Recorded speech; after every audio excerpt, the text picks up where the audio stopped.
Hey everybody, welcome to my Talk Shop Live event. Give me 1 second to get things situated here. I have to start us on Instagram and we're gonna go live. I have to get that going and then I'll be right over.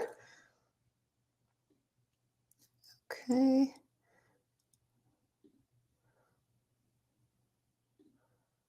Let's see here. Okay, you have to pin that comment. We are cruising. Okay. How's everybody doing? Oh, wonderful. Elizabeth has ordered. Yay. That is so great to hear. Happy Friday, everybody. We made it to another week. I'll try to get through as many of your questions as possible. If you haven't heard, which I would assume you have because you're here, my new book, Why Do I Keep Doing This?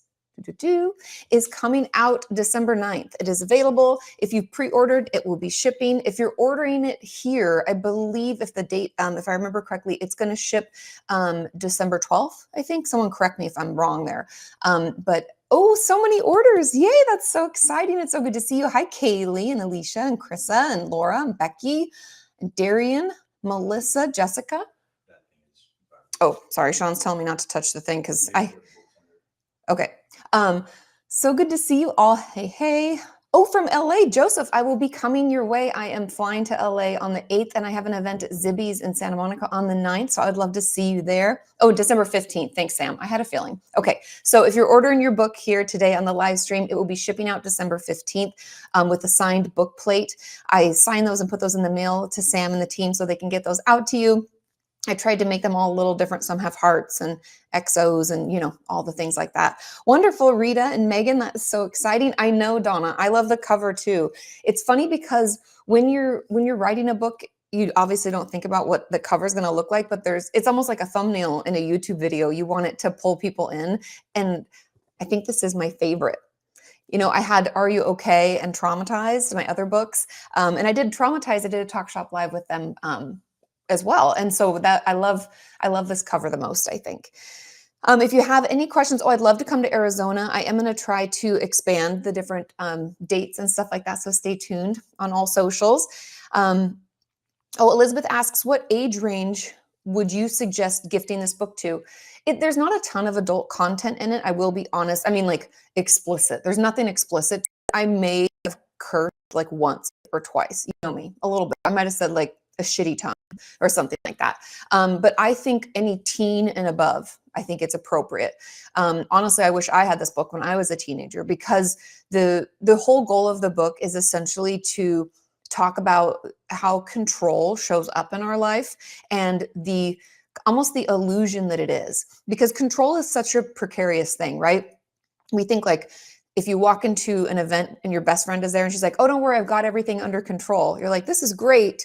But then, sometimes when you have, if your friend's like, your boyfriend's controlling, that's not a good thing, right? So in some cases, control is good. In others, it's not. And that's really what this book talks about are the ways that we try to control through perfectionism, people pleasing. You guys know I'm a recovering people pleaser. I also talk about like dealing with big emotions and my discomfort with anger. And essentially, I'm walking you through all the ways control shows up in my life and why I think it is that way. And the goal is really to break those patterns, right? Because I don't know about you, but being a people pleaser, I always thought was such like a badge of honor, something like good, like, look at me, I'm such a nice friend or whatever. But it means that I say yes when I mean no. And in the end, it feels like I'm abandoning myself to keep someone else happy. And so I take you through this journey of my life and being in therapy off and on since I was 15 and I'm 42 now. And what I've learned and what I'm still learning. I think this is different from my other books in that it's not as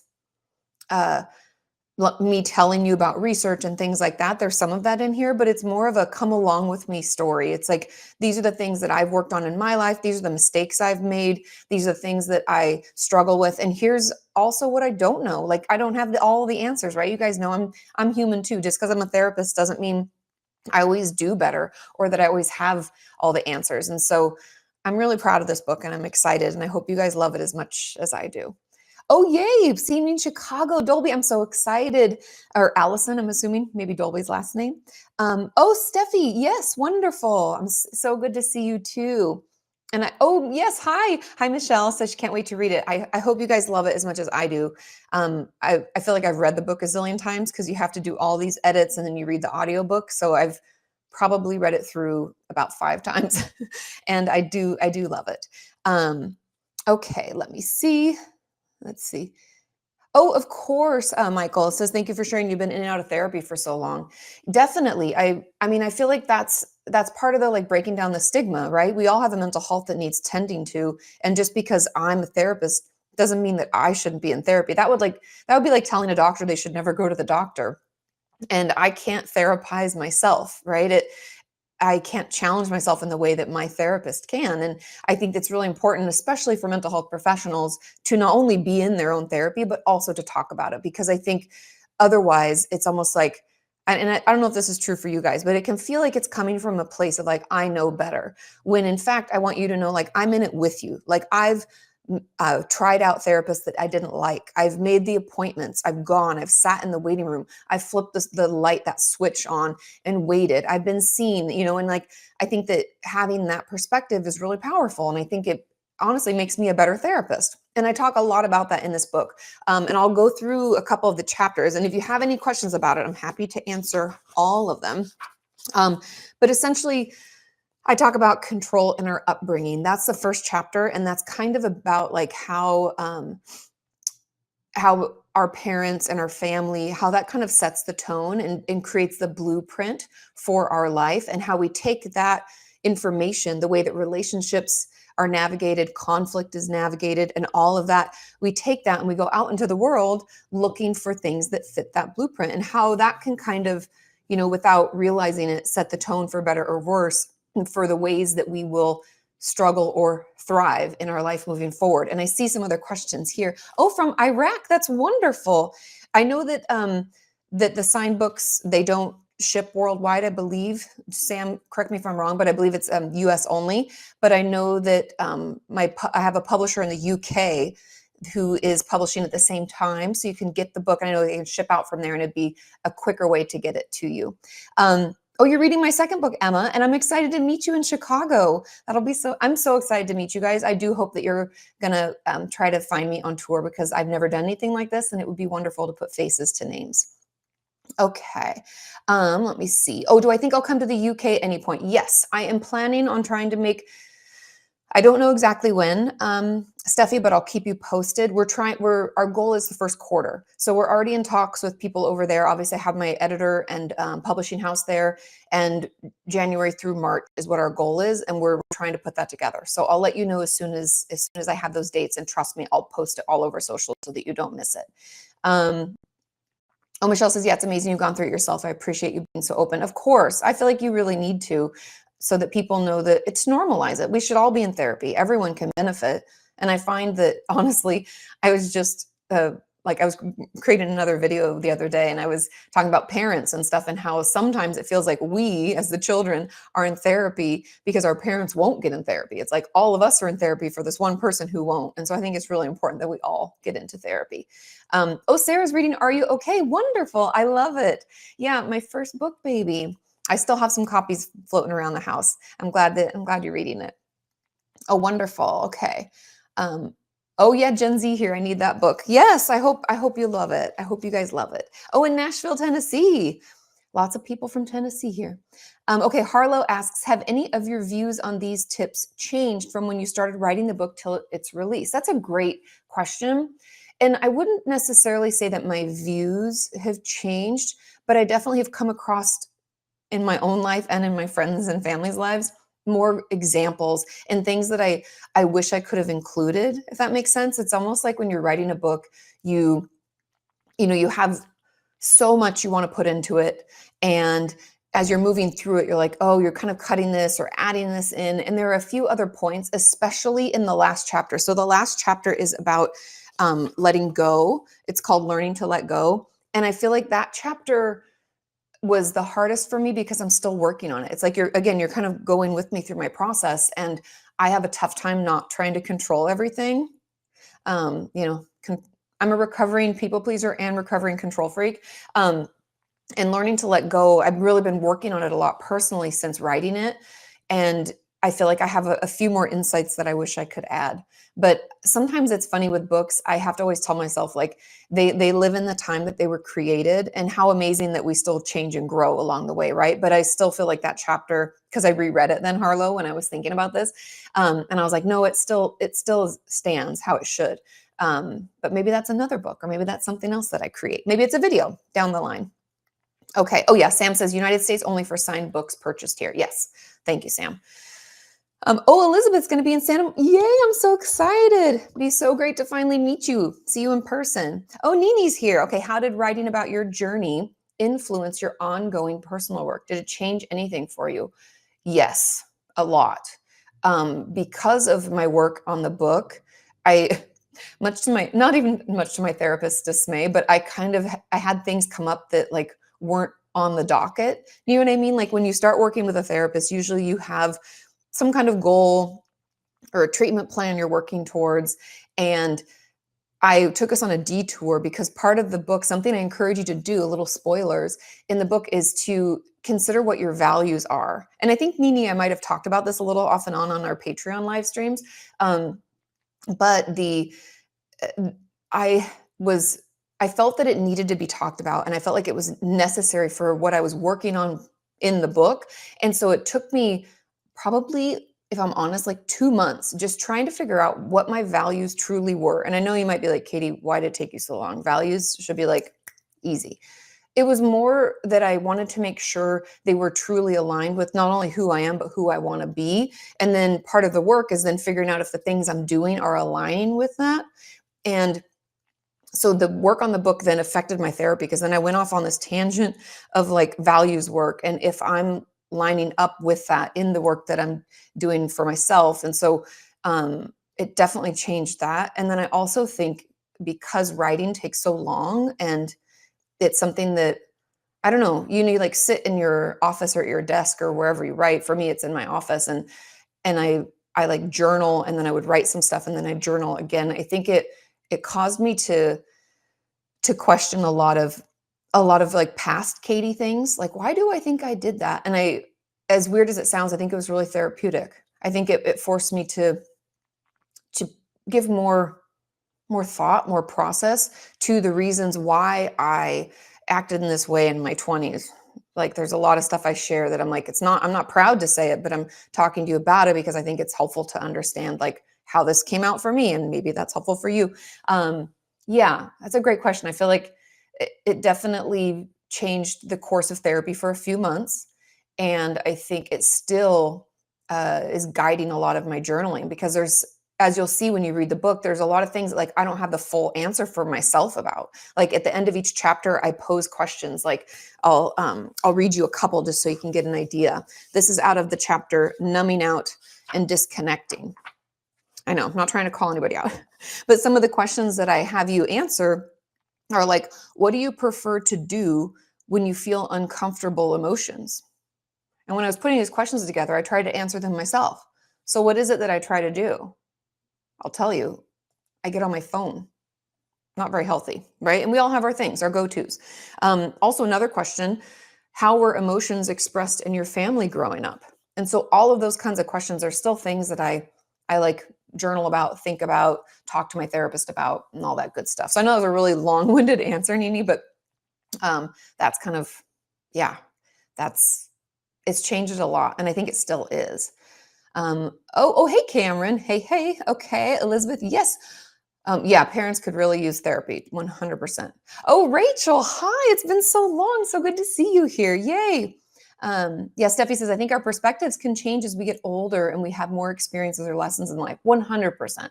Every day, we're learning more, we're experiencing more, and we're getting, hopefully, right, to become better versions. And we can also have bad days where it's like we act in ways that isn't really aligned with where we want to be or who we want to be. And that's okay too. I talk about that a lot, that it's not like there's a whole chapter on perfectionism, right? So it's not black and white. It's not going to be perfect for sure. I think part of the journey in therapy, and even like, as our community, we've been together, a lot of us, for many, many years, we realize that it's ongoing. There's never going to be this like, we're fixed. I never have to work on myself ever again. That would be amazing, but that's just not how life is, unfortunately. We're all works in progress continuously. And yeah, so it's like as we experience and change and grow, obviously, our perspectives shift. Oh, wonderful, Emma. I'm so glad you found me too. Yeah, it is hard to find a therapist in general. And I talk about that in this book, and I also talk about that in my Are You Okay book. I think sometimes we feel like, you know, uh, if we see one therapist, we have to keep seeing them. But I just want you all to know that you need to feel like, I guess, comfortable enough is the best way I can phrase it. Do you know when you meet somebody for the first time and you're like, I kind of like them? Maybe we could be friends. You don't know a ton about them and you aren't 100% sure, but you're like, they're pretty cool. That's kind of the vibe I want you to get when you're picking a therapist. And I also have said this many times, but I feel like it's worth repeating that it's not a time to be PC. If you'd prefer to see a man or a woman or someone who's non-binary, someone who looks like you, feels like you, has, certain beliefs that are similar, and that, we want to find that, and it's important to find that fit. That's actually how we get the most support and the most help. Oh, Molly, having ACL surgery soon. Can't wait to read it. Yes, I hope your surgery goes well. I'll be thinking of you. I had a friend that just had his ACL surgery, and the recovery time, I know it can take 6 to 9 months. So I'll be thinking of you. Mike says your work's incredible. I enjoy studying human behavior as a hobby. Wow, amazing. I've been told I have a therapist personality. I love that. And my podcast, Ask Kati Anything. Yes, of course. I'm so glad that you like it. Yay. Oh, and you have a copy of Traumatized. Oh, Miracle has a copy of Traumatized. It felt like it was written especially for me. Oh, I'm so glad. That book was definitely not the hardest book, but it was the most research based, because as you guys know, I'm not a trauma specialist, but I've talked to so many of you about trauma over the years, not to mention because of my own background in the treatment of eating disorders and kind of where I came from as a therapist. I dealt a lot with people who had past trauma. So I'm so glad that resonated with you. Oh, bye, Michelle. Thanks for hanging out with us. Oh, wonderful. Mike says videos about self-harm helped me a lot. I'm so glad. Okay. Oh, yes, Rose, good question. Okay, so this is our Talk Shop Live. It's a live stream where I can answer any questions about why do I keep doing this, my book that comes out December 9th. And you can, if you're watching on Talk Shop Live, you can click the shop button to get your signed copy. If you're watching on Facebook or Instagram, comment the word shop for the links to order. And if you're watching on YouTube, click the link in the description. That's how you can get your signed copy of the book. My book that comes out on Tuesday, Why Do I Keep Doing This? And it will ship December 15th. So that's what this is. Thank you for asking. I'm so glad that you interrupted. It's an important question. So that's why we're hanging out. I can answer any questions that you have about the book, the writing process, whatever, what's in it, who I think it's best for. You name your questions, I'm happy to answer them. I can even talk you through the chapter list, whatever you want to know. So again, if you didn't hear, you can, if you're watching on Talk Shop Live, you click the shop button to order now. If you're watching on Facebook or Instagram, comment the word shop for links to order. And if you're watching on YouTube, you can click the link in the description. Okay, back into question. Oh, Christy Molly, yay, hey. I can't wait to see you. Okay, my ARFID Life asks a good question. How many sessions with a new therapist do you recommend to figure out if it's a good fit for you? There's a couple of thoughts. First of all, always ask for a free consultation. I feel like not enough people talk about this. When you're trying to find a therapist, and I actually talk about this in my book when I'm trying to find a new therapist, ask for a free consultation. Almost every therapist, I'd say all therapists, but maybe there's one or two that don't. Almost every therapist will at least give you 15 minutes either on the phone, or they'll do like a little Zoom with you. Some give you a half hour, some give you a whole hour. And I want to encourage everybody to use that, because that's a good opportunity. If it's an immediate no, that saves you the time and money. Okay. So just throwing that out there first. But once we've made an appointment and we go to see a therapist, I really feel that within the first 3 to 4 sessions, you should know. For those of us who are very disconnected from like our gut, like our intuition, it might take you that full 4, but for some of us, it might be like 1 or 2. Everybody's a little bit different on how connected or how much we trust our gut reaction. I know that can be hard sometimes, especially if we had a rough upbringing, any trauma, things like that. But I always feel like 3 to 4 is a good gauge, especially because that gives us almost a month of time where if a therapist, because we're human too, is having a bad day, we'll get another opportunity and maybe they'll be better and we'll be able to see them like, really, really doing what they do. And so that's what I always encourage people. Some of us might know after one session, like I remember I went and saw this one therapist, and it was through my university, so it didn't cost me anything, but it was a guy and I prefer to see a female. And like I said, everybody has their own preferences. And so, yeah, so I would like one session, I was like, nope. I thought I could, I can't. But yeah, I think 3 to 4. Okay, let me see. Of course, Nini. Happy to. Oh, TikTok distraction. I love it. I love it, Devin. Hey. Emotions are not allowed. Rachel, you crack me up. Okay. I know. Good questions. I'm trying to scroll. Let's see. We have some very good ones here. Christy says a suggestion for future could be pressure of only children. I know you did eldest daughter. What about only daughter? It's a hard role. Yeah, I think only children definitely have. You can feel like the weight of the supporting your parents completely, like you're their only child. And so if you wanted to move away or if you wanted to distance yourself, I was even just talking to my cousin today, and she, unfortunately, her brother, my other cousin, passed away many years ago now. And so she's the only child. She wasn't, but she is now.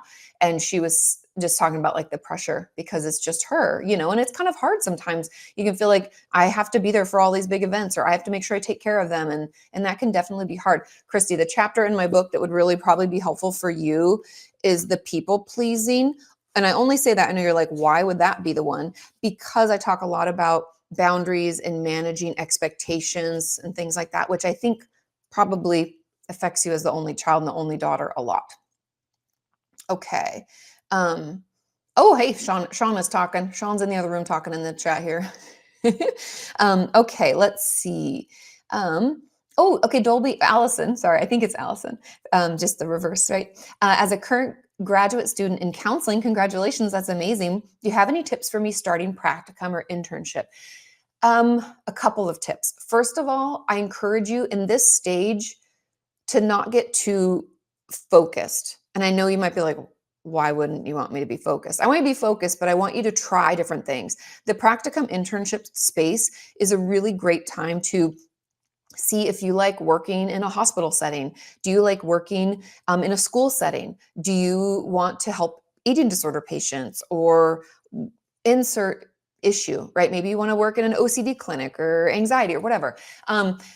Try as many things as you can, because I find that we so quickly get niched as therapists because, people kind of want you to, and you can only research so much. And so it happens quicker than you'd expect. And so this is a great time to try all the things. And I really want to encourage you, and something I'm glad that my mentor had told me to do, and so I did, was try different levels of care. So I did hospitalization. I worked in the hospital. I worked in an inpatient. I worked in like a day program, like IOP. And then I did outpatient, like what you think of as what you go for a therapist for an hour and then you go home. That's called outpatient.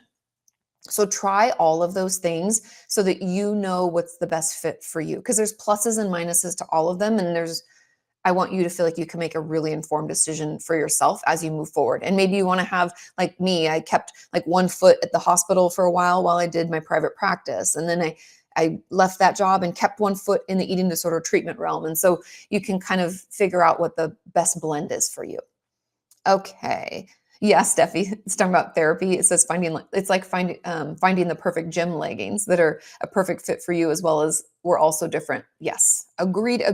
Oh, wonderful. Kate. Oh, Ken in Seattle. I will be coming to Seattle in January. We're just looking to solidify the dates, so I'll keep you posted. Stay tuned.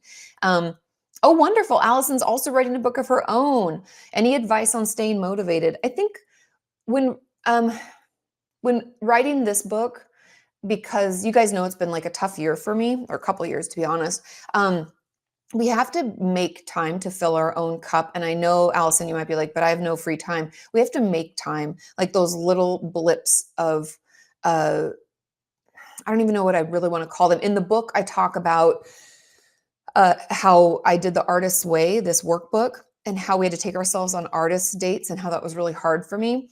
Something that I've learned, especially in the process of writing this book, is that it's really important that we do things that we love, that light us up. Like me, I made time to go on girls' trips and to see my girlfriends. I made a point of calling them and checking in with them. I also tried some new things. Like there was a period of time I tried two-stepping.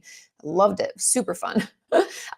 We have to try some new things and fill our cup, because there's going to be so much that's asked of you, right? It's a lot of energy out to be in school and to be writing a book. We need to make sure we're filling our cup as well.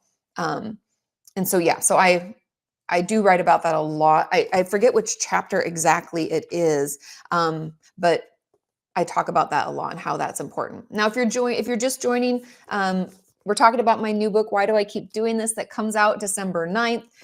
We are offering signed copies. If you want to get a signed copy, if you're watching on TalkShopLive itself, click the shop button. If you're watching on Facebook or Instagram, comment the word shop, and they'll give you the link to order. And if you're watching on YouTube, you can click the link in the description. So glad you guys are all here. Let's get back into the next question. Nini says, have any early readers or early reviewers shared any reactions that surprised you? That's a great question. You got the good ones today. To be honest, there's a couple of things that I was really shocked. So the Next Big Idea Club is like this huge book club. I don't know if it's the largest, but it's one of the larger ones. And they put me on their must-read December list, which I was so excited about. And that just was thrilling to me. We also sent out some like blurbs and little bits of it to book talkers, and we had so much interest. And I've really gotten, to be honest, the most positive response I've ever received from a book. It's already been translated into more languages than my others, and they've been out for longer. I guess the thing that I hear the most from people is that they feel like they wrote it. They're like, this is my life. This is me too. And that makes me feel good, because, when you share a lot of yourself, you're like, oh, I hope that this resonates and that it doesn't miss the mark. And people aren't like, this is not like, who is this person? Who do they think they are? And I really wanted this to be like, hey, we're all in it together. Nobody know. Don't worry. None of us know what we're doing, right? I'm figuring it out. And so, yeah, I think it sounds silly, but you just never know when you write a book how it's going to be received. And I've just been really pleasantly surprised that people have enjoyed it. And there's a couple people I can't unfortunately share yet that have liked it. And so, I'll be on their podcast and doing things with them. And that was really, really touching too. Oh yes, Christy, I'll sign all the books. Bring all your books. If you're coming to meet me in person, bring as many books as you want. I'm happy to sign them all. Of course, of course, of course. Okay. Rose is asking, how do we inquire about you being my therapist? Unfortunately, Rose, I don't see patients anymore. I can happy to give you some good referrals. I stopped seeing patients right around COVID. Before we moved to Texas, I dropped my last patient. So that was in 2021. I still hold my license in Texas and California. But unfortunately, I'm not taking new patients. But if you want more connection and you want to, get more support from the community, you can obviously join our YouTube community in the comments. Everybody's so lovely. Or go over to my Patreon page, patreon.com/Kati Morton. We have a Discord in there where you can chitty chat with other people if you need a little bit more support. Thanks, Rachel. Says, congrats on the book, lady. I know, right? Sean is the best. That was really sweet. And I'm not sure. Is it Mabel? Mabel? Okay. Oh, and Rose, you can find me. My platforms are all like, you're on Facebook, it looks like. So it's just Kati Morton everywhere, whether you're on YouTube, Facebook, Instagram, TikTok, any of the places. Yeah. Okay.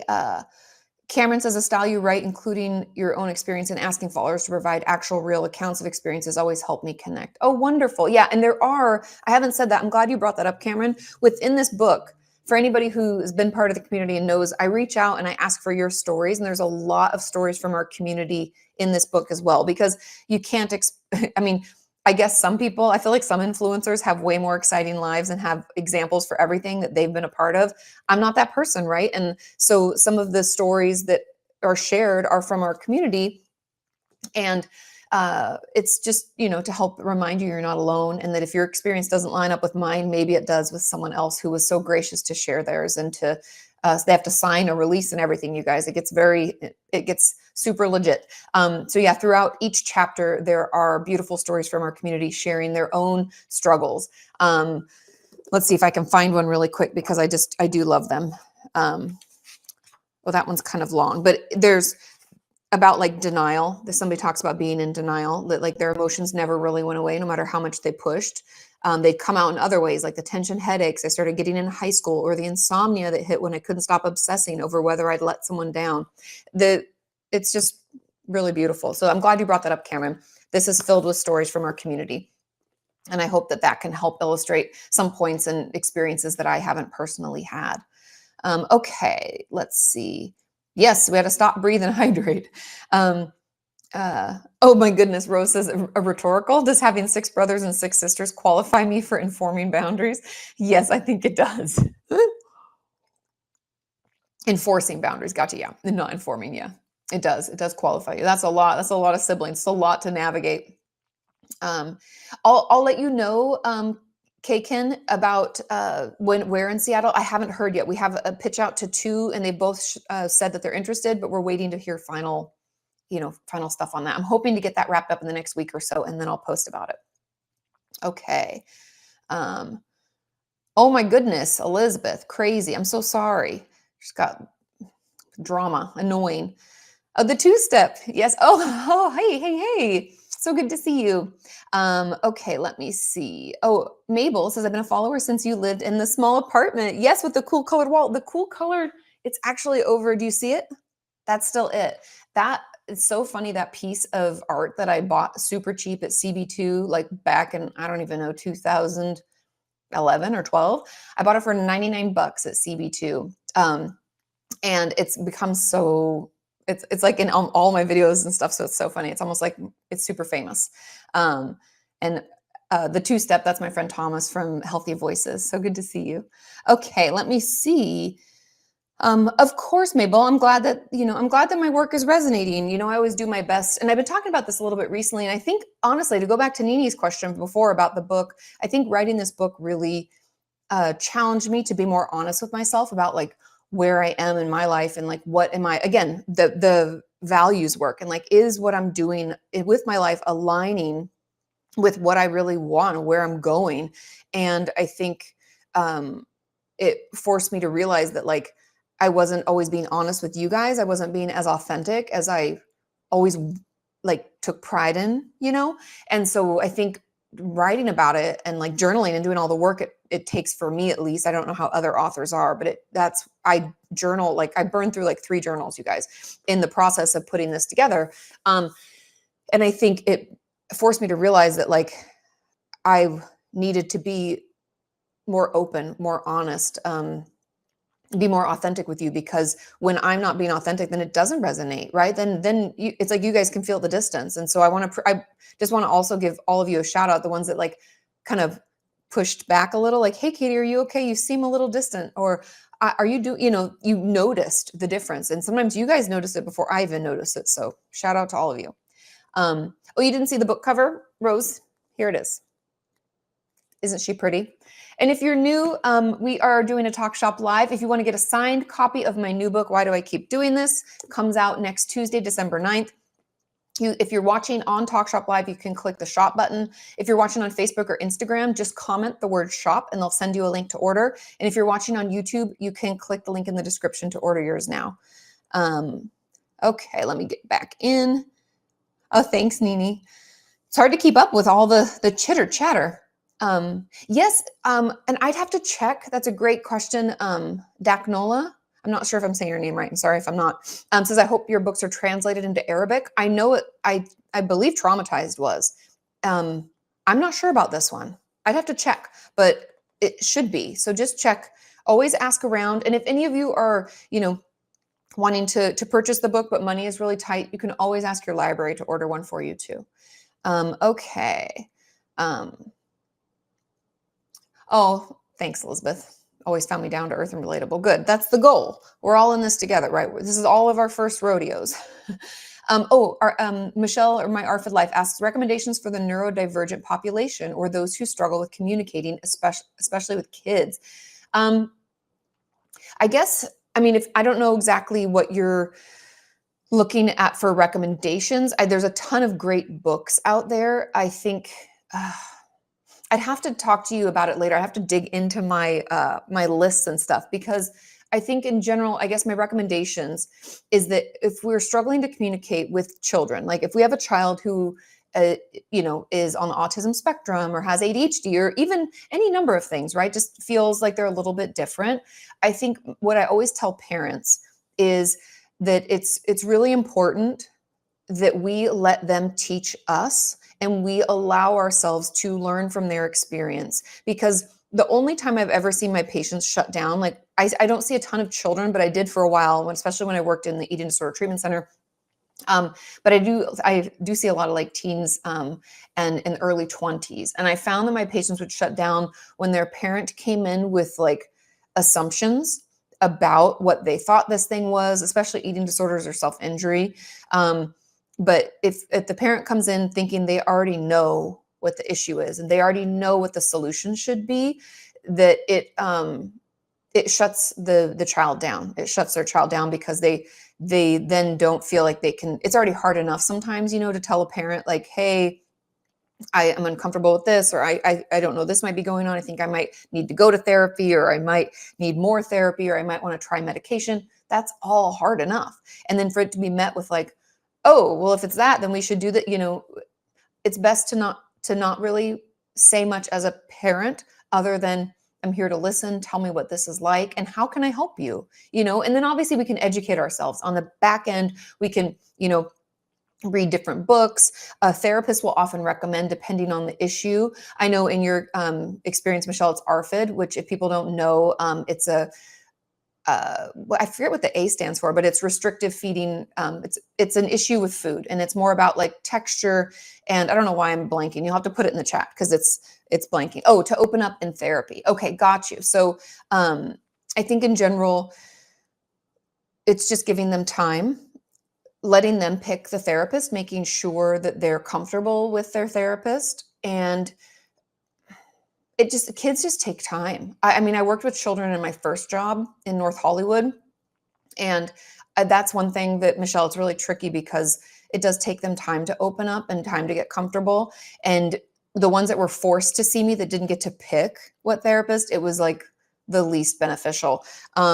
It would be sometimes a waste of time because they didn't really want to be there. And so I really just encourage you to allow your daughter to pick, or your son, or whoever, to be able to pick, and then give them the time and ask them, like, is it going okay? Be like, you don't have to tell me everything about it. If you don't, if you don't like it, let me know. Like, just to check in, see how they're doing. Somebody asked, where are you going to be doing the book signing? I have signed the book plates. So they're stickers for anybody who's ordered off of TalkShopLive before. That in the inside of these books, I should have put one in here so you could see it. It's a sticker where I signed it. And so those stickers will go into the books and they will be shipped out December 15th. And if you're watching on TalkShopLive, you can just click the shop button. If you're watching on Instagram or Facebook, you can just leave a comment shop. They'll tell you how to purchase. And if you're on YouTube, click link in the description. And then the signed copies will be shipped out to you. Oh, Hannah, I would love to come to DC. You know how much I love Washington, DC. I feel like Sean and I have made that like our second home these last few years. I'll talk to my publisher and see. Rachel P.E.S. says her story isn't traumatized. I love that. Yes, wonderful. Oh, thank you, Sean. Says countries in the global chat. Wonderful, wonderful. I know we used to do lives all the time. Okay, let me see. Okay, sorry guys, I'm just scrolling along trying to keep up with everything. Okay, Jen asks, or says, your work has helped me a whole lot in the past. Why did you choose to stop seeing patients? That's a great question. I don't know if I talk about it in this book or if it was in Are You Okay? Or maybe it's just things that I've shared online. It got to be so difficult for me to balance traveling because you guys know I love to do speaking engagements. I'm a sucker. I love to meet you in person. I love to do all those things. And we actually, back in the day, we've kind of come back since COVID, but in like 2017, 2018, even 2019, Sean and I were traveling a lot to not only like VidCons that were in Amsterdam and Australia, but I was also speaking at different universities and organizations. And it got to be really hard to be consistent. And I think consistency is one of the most healing pieces of therapy, and the reason that therapy is so beneficial, especially for those of us who did not have consistent parents. So if our parents, even myself, I talk about this in my first chapter, I share a lot about my childhood and like growing up and the reasons that it affected me the way that it did. But because my dad worked away from home, so that's a little spoilers. I talk about that a lot and what that did to the way that I interpret the world and the way that I went about things, especially in childhood until I got into my own therapy. But that consistency is really important. Showing up for my patients week after week around the same time, I really think is part of the healing process. And because I couldn't offer that, I had to let it go. And it wasn't a choice I made quickly. I first quit working at the hospital, and then quit the eating disorder treatment center, and then slowly quit. I had a lot of jobs, you guys. If you don't know therapists, we work a lot of many different, like various jobs so that we can hopefully get health insurance and hopefully, also make enough of a living and be diversified that way. So I quit the eating disorder treatment center, then I quit the hospital, and my private practice was the last thing. I had 2 full days, then I went down to 2 half days, and I slowly just transitioned. As people graduated, I didn't fill their slots is what happened. And it was really just because I couldn't be there as much as I wanted. And sometimes I think I might go back to it. And then other times I'm like, I get to talk to all of you, and what a privilege this is as well. The ability to interact with all of you regularly is pretty amazing. So that's really the long and short of it. Okay. Ashley Boss to Volleyball. I remember your old username. It's been so long. It's so good to see you. I'm glad you hopped in. Yay. Yes, amazing. Wonderful. Miracle C says, I ordered my signed copy earlier today. Yay. You wrote an autobiography. That's amazing. Some chapters are harder to write. Yes, it definitely. And it's also funny. Some chapters, like the people pleasing chapter, was really easy for me. It's because I've worked on that so much in like huge parts of my life, like I think I wrote like 10 pages in one day, which is like a lot for me. And then there's other parts that were harder, like especially the last chapter, the learning to let go. I'm like, I'm still learning. Oh, it was really hard. So, I agree. Okay, Nini says, was there anything that you've felt easier or more comfortable sharing in a book rather than on camera? I'm here with the questions. I love it. I'm here for these questions. I think there's something, I don't know if you guys agree with this, but overall, I think there's something so intimate about reading someone's words versus seeing them on camera. I don't know why. I feel like because when I read someone's book, so you guys know I love to read, honestly. And I read books for videos, and then I read books for fun. And either way, it's such like an intimate process because I feel like I'm creating the world and the lessons. I'm like, it's all in my head, right? I'm creating it in my head. I'm creating this world where the author and I live in it together and get to like explore things together. And you can almost feel like, even if I've never met an author, like I'm reading a book right now called The Art of Thinking Clearly. Beautiful book. Very interesting. And it's not a therapy book. It's more just like how we can be manipulated and we can have biases. It's a great book. But I feel like I kind of know the author just by the way that he talks. And I'm like, oh, funny. And I caught myself the other day because I'm almost finished with it. And I was like, of course he would say that. Like, I don't know him. And so I think that books are definitely a little bit more intimate in that way. And it also gives me time to consider how I share things. And so to your question, Nini, I think that I share more about myself in the book than I do in video because I've had the time to think it through and read it through and make sure that it's set in the way that I want it to. Because with videos, especially if they're personal, I often am like, I just need to talk about this and get it off my chest. It's more like venting. There's less editing. If you've ever noticed, I touched the mic. If I ever do a personal video, there's not as much editing. And that's kind of by design. I always tell Sean, just leave it as it is, And so I think in the book, if it's a more sensitive thing for me, I feel more comfortable because I can really take a look at it and take my time. Okay. Moa Minim, I'm butchering that. I'm so sorry. Over on Instagram says, what advice would you like to give to anyone, including your young self who is writing a book or novel? I think my best advice is, first of all, do it. we're all put on this earth for a reason. We have a voice. It's important that your voice is heard. I love that you're doing this or thinking about doing it, to anybody out there. I think the advice that I would give is don't be afraid to be you. And I know that might sound weird, but I think sometimes even myself, I try to like look at what other people are doing and maybe I could be better if I did it that way. No, I feel like in creation, we need to really lean into who we are and what makes us special, because you're special for a specific reason and I'm special for a specific reason. And we need to really lean into those differences and see that as, kind of our special sauce, rather than thinking that it's something that makes us bad or not good enough. I want us to lean into that. And so I think when you're writing a book, make sure that it's authentic to you and it feels good to you. And then also, like I said earlier about like taking care of yourself, make sure that you're doing things that you enjoy while writing it, because writing a book is definitely a labor of love.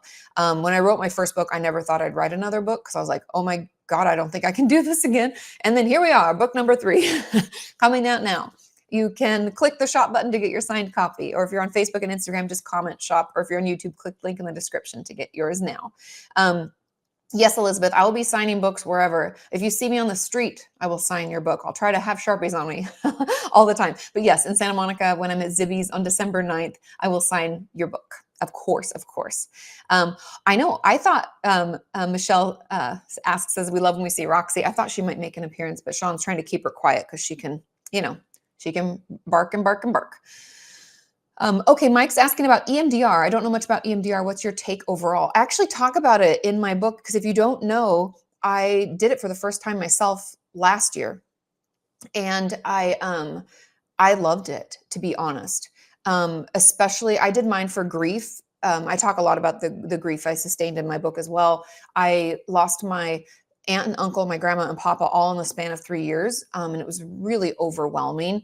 And I just couldn't get to a place where I felt like I wasn't emotionally charged, like, oh, I could just cry. And grief doesn't go away. I'm not going to lie to you and be like, and it magically went away. But EMDR really helped me manage it, process it to a place where I can talk about it honestly without falling apart. And so I love EMDR. I think it's great, especially for those of us who struggle figuring out how to talk about certain things, are worried that, I don't really remember a lot of something. I found it to be honestly kind of the push that I needed. If you've been doing talk therapy for a long time and you have kind of plateaued and you just don't really feel like it's benefiting you as much anymore, EMDR is great. Yeah. Michelle says magic. Yes, I think it's wonderful. It felt magical to me too. It's hard. And I really want to encourage you, don't have anything going on afterwards. Because when I had my sessions on Fridays at 2, so 2 to 3, I was toast after. I was like, oh, but I think it's really great. And just try it out. It's going to not, like any therapy thing, it's not going to be for everyone, but I found it to be really helpful, especially because I talked about the loss, especially my grandma and papa, big people in my life. Right. And I wasn't moving forward with it. And EMDR really helped with that. Oh, it's been a huge help to me. Okay, let's see.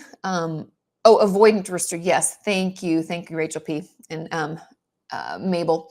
Avoidant restrictive food intake disorder. You guys are the best. Thank you. Okay, overthinking. I love the name. First of all, overthinking since '79. I'm currently in my MFT masters. That's amazing. I love that you're going to school. And I'm having a really difficult time with my cohort. Oh, I'm so sorry. And it leads to a lot of self-doubt. But your videos always remind me to remember my goal. Yes. We're not going to be for everybody. We won't get along with everybody. And, cohorts can be good and bad that way. Sometimes it's like, it's not our people. I've talked about that a lot, especially moving to a new community and not really feeling like I fit in. I feel you on that. It's like, it can make it hard when we don't feel like we're in the right place or with the right people. But you hang in there. You're important. You had this pull to get this education for a reason. Okay. Nikki's here. Hey. Does the new book address addiction? It does. Great question, Ezekiel. In the chapter about that numbing out and disconnection, I talk about it. I talk about dissociation. I talk about addiction. I talk about shopping addiction. I talk about eating disorders. I swear, this book doesn't miss any of those things, any of those hot topics. It even talks about attachment. Because I'm honestly calling myself out, you guys. There's a lot of stuff about the the shit I did when I was younger. And even when I'm older, it's not even, don't even grow out of it necessarily. It's like the things I've done that I wish I could do differently, or that I've learned and grown, and I have to stop. What I'm trying to do right now is I'm trying to stop trashing that old version of me and instead be like, thank you, younger Katie, for going through all of that so that I could get to where I am now. We got to put the kibosh on the trash talking. I'm saying that really to myself. Okay, we'll do a couple more questions and then we're going to wrap things up here. Oh, please come to Reno. I would love to come to Reno. I went to Reno and stayed at Circus back when I was in college. We went on the ski trip there. So fun. I'm so excited to meet you too, Amy. Yay, it's going to be so cool to see everybody and to put faces to names online forever. You guys are going to have to tell me your handles so that I can make sure that I know which one, if you have a different photo and stuff. Sometimes I know your avatar. Okay. Oh, Laura, I found you a couple months ago and have already been a lifesaver. So excited for the book. Wonderful. I'm so glad you're part of the community. It's been great to see you around more lately too. Oh, big fan of ACSW. Love it, Joey. Love it. Do you have other locations for your tour yet? The only one that I know, I don't have the time, but the only one that I know for sure is I'm going to be at Book People in Austin on January 8th. That's the only added on. We're looking into the UK, New York, and Seattle at the moment. And depending on other things that could get booked, I could potentially, like I might be going to San Francisco and then I could try to do one there as well. So I'll let you know as soon as I know, you'll know. Okay. Oh, Rose, I'll hold the book still. That's the cover. Can you see it? Okay. That's the cover. And let's see. Okay, Nikki. Yeah. Thank you, Nikki. I hope I can meet you when I come to the UK. That would be wonderful. Okay. Bye, Elizabeth. Thanks for hanging out. Oh, and I'd love to come to Australia. That's definitely, one of the things that I would love to do. Okay. Let's see. Okay, one more question. Oh, Elizabeth says, I ordered 2 unsigned books a while back. Can I bring them to Zibby's for you to sign? Of course you can. And if anybody's looking for a signed copy here on TalkShopLive, you can click the shop button. If you're watching on TalkShopLive, if you're on Instagram or Facebook, you can just comment shop and they'll give you the link. If you're on YouTube, click the link in the description. I have signed the book plates that go into my new book, Why Do I Keep Doing This? And they will ship out December 15th anywhere in the US. Okay. Let's see. Okay, this is a good question. Depression with Humor says, on social media, how do you avoid it making you fall apart? I have to limit my exposure to like comments and people's reactions when I'm not in a place to receive them. And to be truthful with you all, that's been a lot lately. Like when I post a video, I get in right away because that's our community. Those are the people that I talk to all the time. So I do it really quickly and I chitty chat in there. And then after a while, especially if it's something really vulnerable that I'm sharing, I kind of just step back because I know that I can't handle it. And so for you, Depression with Humor, oh, somebody's revving their engine. I want you to, like, before you jump in to get into your notifications or to read that kind of stuff, I want you to consider if you feel like you're in a place where you can handle it. Because I'll be honest, for me, I most often am not. And I'm just saying that so if you feel that way, that there's not anything wrong with you. I don't really think we as humans are supposed to get so much feedback from others. It's usually supposed to be like our close-knit group, right? And then maybe that one bully in school or that couple of people.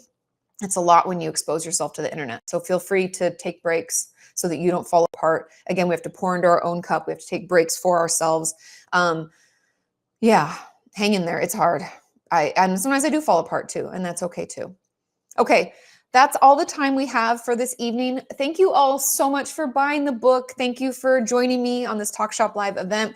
Do not forget that you can still shop for it, even if you're watching this after the fact. Howdy doody. You can still go to Talk Shop Live and click the shop link. You can also, I think it's for 7 days on Facebook and Instagram. You can definitely shop for it by, I think it's still putting the word shop into the chat. It will still give you the link, but it's only for 7 days. So get it while it's hot.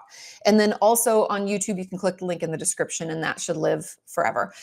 So yeah, I can't wait to see all of you on book tour. I can't wait for you to get my new book, Why Do I Keep Doing This? They will ship them out December 15th. So just, keep an eye on your mailbox and be aware. I love you so much. It was so good to hang out with you. I hope you have a wonderful rest of your evening and I will see you soon. Bye.